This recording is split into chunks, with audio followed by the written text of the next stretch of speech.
ആഗ്രഹമുണ്ടോ, നിനക്കെന്ന് ഒരു കുട്ടി വേണമെന്നൊക്കെ? ഞാൻ ചോദിക്കും ആശിനോട്. അപ്പൊ എന്ത് പറയും? അപ്പൊ ആശി പറയും എനിക്ക് അങ്ങനെ ഞാൻ തോന്നിയിട്ടില്ല, ഇവൻ നിന്നെ ഞാൻ സ്നേഹിക്കുന്നുണ്ട്, നീ എന്നെ സ്നേഹിക്കുന്നത്, നമുക്ക് അങ്ങനെ ഒരു ഇത് തോന്നൽ. ഇപ്പൊ നീ എന്റെ കുട്ടി, ഞാൻ നിന്റെ കുട്ടി എന്ന് പറഞ്ഞ പോലെ ഇപ്പൊ നമുക്ക് അങ്ങനെ ഒരു കുട്ടീനെ വേണമെന്നുണ്ടെങ്കിൽ പിന്നെ നമുക്ക് പിന്നെ ഭാവിയിൽ എപ്പോഴെങ്കിലും ഒരു അഡോപ്ഷൻ അങ്ങനെയൊക്കെ നോക്കാം, അല്ലെങ്കിൽ അവൻ്റെ തന്നെ നമുക്ക് ചെയ്യാമല്ലോ. അങ്ങനെയൊക്കെ രീതിയിൽ കുറേ സമൂഹം എന്താ ശാസ്ത്രം വളർന്നതാണല്ലോ.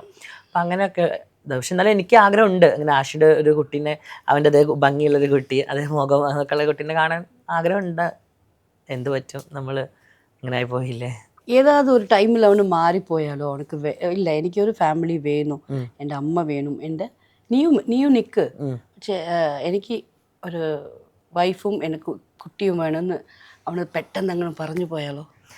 ഞാൻ അക്സെപ്റ്റ് ചെയ്യില്ല. അക്സെപ്റ്റ് ചെയ്യാം എനിക്ക് പറ്റില്ല. അങ്ങനെ അവനക്ക് തോന്നുകയാണെങ്കിൽ അവൻ പൊക്കോട്ടെ. അവനക്ക് ഒരു കുട്ടി വേണം, ഒരു കുട്ടി വേണം, വൈഫ് വേണം. പൊക്കോട്ടെ എന്ന് പറഞ്ഞ് ഞാൻ അക്സെപ്റ്റ് ചെയ്യില്ല എന്ന് വെച്ചാൽ എങ്ങനെ? അത് മീൻസ് ഇങ്ങനെ അവനൊരു വൈഫും കുട്ടികളും എല്ലാം, പിന്നെ അതിൻ്റെ കൂടെ ഞാനും ഒരു വൈഫായിട്ട് അവൻ്റെ കൂടെ നിൽക്കുന്ന, അതിന് എനിക്ക് താല്പര്യമില്ല. അങ്ങനെയാണെങ്കിൽ അവന് ആ കാരണം എനിക്ക് എന്നെ സ്നേഹിക്കുന്ന ആൾ വേറെ ആളെ സ്നേഹിക്കുന്നത് എനിക്ക് ഇഷ്ടമല്ല, അല്ലെങ്കിൽ എൻ്റെ കൂടെ നിൽക്കുന്ന ആൾ വേറൊരാളെ ബെഡ് ഷെയർ ചെയ്യുന്നത് എനിക്ക് ഇഷ്ടമല്ല. എനിക്കത് ഭയങ്കര പൊസസീവ്നെസ്. മനസ്സിലായി. കാരണം ഞാൻ അത് ആലോചിക്കുമ്പോഴേ എനിക്ക് സങ്കടം വരും, അങ്ങനെ ഒരു മൈൻഡ്. പക്ഷെ ഞാൻ ചോദിക്കാറുണ്ട് അവനോട്, എനിക്ക് ഉണ്ടോ. അത് വെറുതെ ഈ ചോദ്യങ്ങളൊക്കെ വെറുതെ ഇറിറ്റേറ്റ് ചെയ്യുന്നത് വേണ്ടി അല്ലേ? അവന് ചുമ്മാ ഇരിക്കും, പാവം, അവൻ ഫിലിം കണ്ടുകൊണ്ടിരിക്കും. നീ പോയി നിനക്ക് ഇങ്ങനെ ഒരു ഐഡിയ ഉണ്ടോ, അത് വെറുതെ ഇറിറ്റേറ്റ് ചെയ്ത്, നിനക്കറിയാം അവനക്ക് ഇല്ലാതിരിക്കാം, അല്ലെങ്കിൽ ഉണ്ടാവും, മനസ്സിലാവും. അവന് പറയുമോ തുറന്ന്? എങ്ങനെ പറയും? ചിലപ്പോ തുറന്ന് പറയണ്ടായിരിക്കും, എപ്പോഴും അവന് പറയില്ല. ഇത് നീ പെർപ്പസ്ലി അവനെ ഇറിറ്റേറ്റ് ചെയ്യുന്ന വേണ്ടി കേൾക്കുന്ന ക്വസ്റ്റ്യനാ. നിനക്കിത് അറിയണമെന്ന് ആഗ്രഹം, എനിക്ക് എന്തുകൊണ്ടോ ഇല്ല. പക്ഷെ എനിക്കറിയാം ഇവൻ ആഷ്, ഇപ്പം ഞങ്ങൾ ഒരുപാടായാലും അപ്പോൾ ആഷിൻ്റെ ഓരോ കാര്യങ്ങൾ എനിക്കറിയാം. ആഷ് അങ്ങനെ ഒരിക്കലും എന്നെ വിട്ട് വേറൊരു ലൈഫിലേക്ക് പോകില്ല എന്നുള്ളൊരു വിശ്വാസം എനിക്കുണ്ട്, ഒരു വിശ്വാസമുണ്ട്. ഇനിയിപ്പോൾ അഥവാ ഇനി എവിടെ പോയാലും അവസാനം അവൻ എൻ്റെ അടുത്തേക്ക് തന്നെ വരും ഒരു വിശ്വാസം എനിക്കുണ്ട്. ഇപ്പോൾ ഒരുപാട് പേര് ആൾക്കാരെ പറ്റിക്കുന്നുണ്ട്, ആ ഭാര്യമാരെ പറ്റിച്ച് അവിടെ ഇവിടെയൊക്കെ പോകുന്നുണ്ട്, ഭർത്താക്കന്മാരും അങ്ങോട്ട് കൊണ്ട് പോകുന്നുണ്ട്. പക്ഷെ എൻഡായിട്ട് വരുമ്പോൾ അവർ എവിടെയാണോ നിന്ന് പോയത് അവിടെ തന്നെ എത്തുന്നുണ്ട്. അപ്പോൾ എനിക്കറിയാം ആഷി എവിടെ പോയാലും എന്നെ വിട്ട് പോവില്ല, അല്ലെങ്കിൽ എന്ത് ചെയ്താലും എന്നെക്കുറിച്ച് ആലോചിക്കും, അല്ലെങ്കിൽ എന്നെക്കുറിച്ച് എപ്പോഴും ഓർത്ത് വെക്കുന്ന ഒരു വ്യക്തിയാണ്. ഇവൻ നാളെ എൻ്റെ അടുത്ത് ആഷി പോയി തന്നെ വെക്കുക, അവൻ വേറൊരു കല്യാണം കഴിച്ചാലും അവന് എന്നെ ഓർക്കും. അത് നമ്മൾ തമ്മിലുള്ളൊരു ബോണ്ട്, ലവും ഒരു ബോണ്ടും അങ്ങനത്തെ ബോണ്ട് അല്ലാതെ ഇങ്ങനെ നടക്കില്ല. 9 years അല്ലേ? അതെ. നിനക്ക് ഇത്ര വിശ്വാസം ഉണ്ടല്ലോ ആഷി മേലെ. അപ്പൊ പിന്നെ എങ്ങനെ ആ ഒരു കുട്ടി, ഒരു പ്രോബ്ലം ഉണ്ടായിരുന്നല്ലോ, ഒരു അലിഗേഷൻ വന്നല്ലോ, അതെങ്ങനെ വന്നത്? ഇപ്പോൾ ഞാനും ആഷിയും കൂടിയിട്ടുള്ള റിലേഷനിൽ ഞങ്ങൾ ദുബായിലുള്ള സമയത്താണ് അത് ഉണ്ടായിരുന്നത്. അപ്പോൾ ആ സമയത്ത് ഞങ്ങൾ കുറച്ച് ഗ്യാങ് ഓഫ് ഫ്രണ്ട്സ് ഉണ്ടായിരുന്നു. ഞങ്ങൾ അവിടെ ഭയങ്കര നല്ല ഫ്രണ്ട്സായിട്ട് നിൽക്കുന്ന സമയത്താണ് ഞങ്ങൾ ഫ്രണ്ട്സ് ഗ്യാങ് പൊട്ടിക്കാൻ വേണ്ടിയിട്ട് ഞങ്ങളെ ഗ്യാങ്ങിൽ നിന്ന് ഒരാളെ കിട്ടണമായിരുന്നു. അങ്ങനെയാണ് ആഷിനെ ആ കുട്ടി ചൂസ് ചെയ്യുന്നത്. പക്ഷേ ആഷി ആണെങ്കിൽ അതിൽ പെടും ചെയ്തു.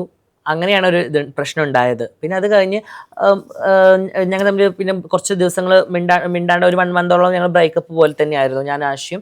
അത് കഴിഞ്ഞ് പിന്നെ ഞാൻ പറഞ്ഞല്ലോ, ഇവൻ ഇപ്പോൾ എവിടെ പോയാലും ആഷി എന്നെ കുറിച്ച് ആലോചിക്കും എന്നുള്ളത്. പിന്നെ എന്നെ വിളിച്ചു, സംസാരിച്ചു, ഞങ്ങൾ വീണ്ടും ഇതായി, പേച്ചപ്പായി. Okay fine. എൻ്റെ ഫ്രണ്ട്സ് എല്ലാവരും പറഞ്ഞു ഒരു തെറ്റല്ലേ, ഒരു തെറ്റ് പറ്റാത്ത മനുഷ്യന്മാരല്ലല്ലോ, ഒരു വട്ടം നീ തെറ്റ് പറ്റിയത് നീ അങ്ങ് ക്ഷമിച്ചു കൊടുക്ക്, അതാണ് ഏറ്റവും നല്ലത് പറഞ്ഞാൽ. ഏറ്റവും നല്ലത്. യെസ്, ബിക്കോസ് അത് അവള് പർപ്പസ്ലി ചെയ്തതല്ലോ. അല്ലല്ല, അവള് പറ്റിച്ചു. അതെ. അത് പർപ്പസ്ലി ഒരിക്കലും ആഷി ചെയ്തല്ല.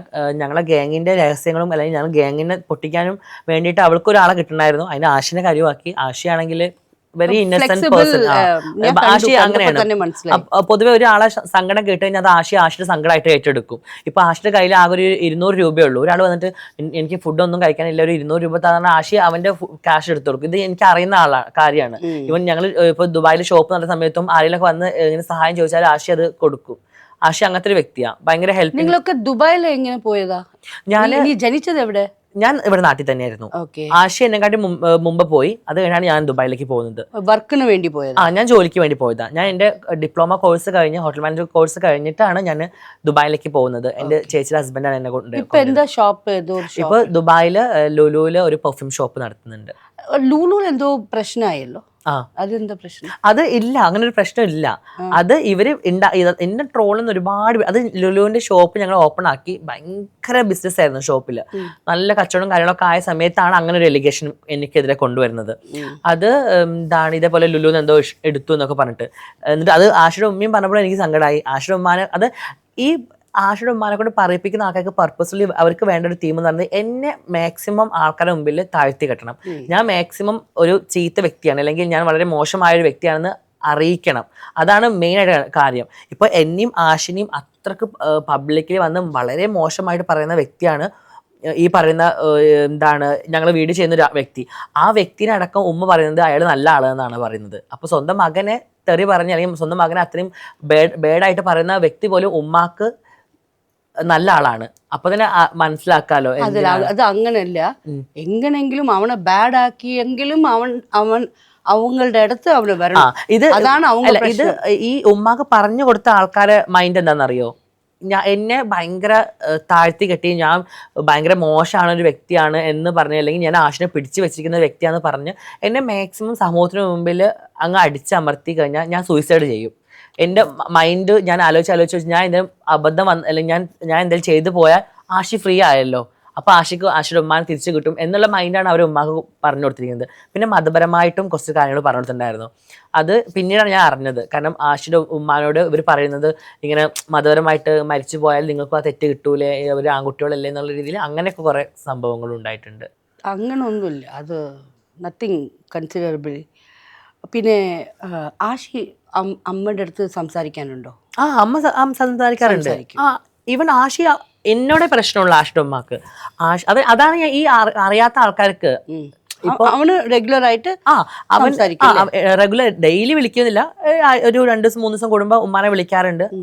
ഇടയ്ക്ക് ഉമ്മ വിളിച്ച ഉമ്മ ഫോൺ എടുക്കും, ഇടയ്ക്ക് ഉമ്മ ഫോൺ എടുത്താലും ഉമ്മ സംസാരിക്കാറില്ല. ഓരോ ഭാബിമാരെ ഫോൺ എടുക്കുക, അപ്പൊ ഉമ്മാക്ക് കൊടുക്കാറിന എന്താണ് ഉമ്മ പറയും വേണ്ടാന്ന് പറയും, ഇടയ്ക്ക് സംസാരിക്കും, അങ്ങനെയൊക്കെ ഉണ്ടാവാറുണ്ട്. ഇപ്പൊ ലാസ്റ്റ് ഈ പ്രശ്നം നടന്ന സമയത്തും ഉമ്മാനെ വിളിച്ച് സംസാരിച്ചിരുന്നു.